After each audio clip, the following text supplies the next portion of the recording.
Where the heart is, and now oftentimes where work is.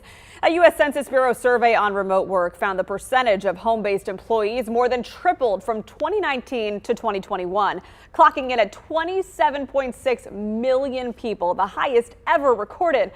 But it appears that phenomenon could have been just a trend.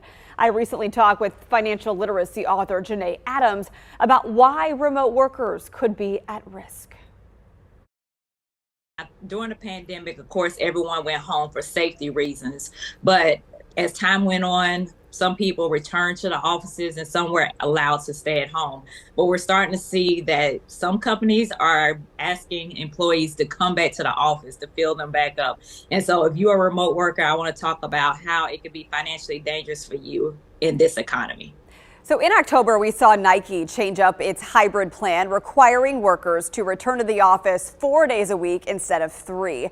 How are companies like Nike making their cases to get workers back? Yes, and these companies definitely have to make the case if they're demanding these workers to come back.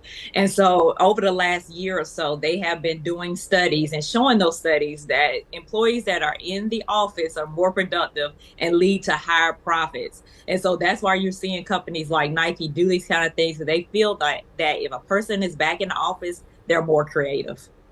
Ultimately, companies are saving on utilities when workers are at home. On the other hand, they have these office buildings sitting empty. How do companies weigh what makes the most sense for their bottom line? Yeah, so a lot of these companies that are asking these employees to come back to work, it really is about the money. When they originally went home in 2020, guess what? The interest rates were at zero. So debt was cheap. Those interest rates are much higher now, which means if you're a company that's paying a lease or rent, or even worse, paying a bank a monthly mortgage, then that's very expensive building to have sitting empty. So that's why they're asking these employees to come back.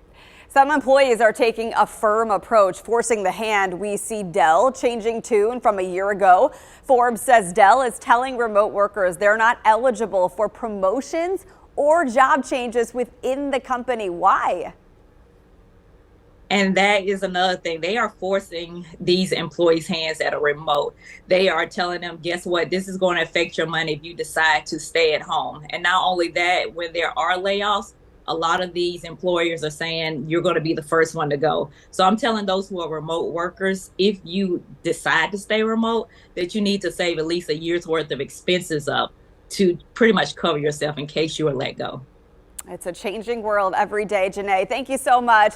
We appreciate your time as always. If you have a money question for Janae, check out her program, debtsucksuniversity.com. I linked you there on our website, WFMYnews2.com.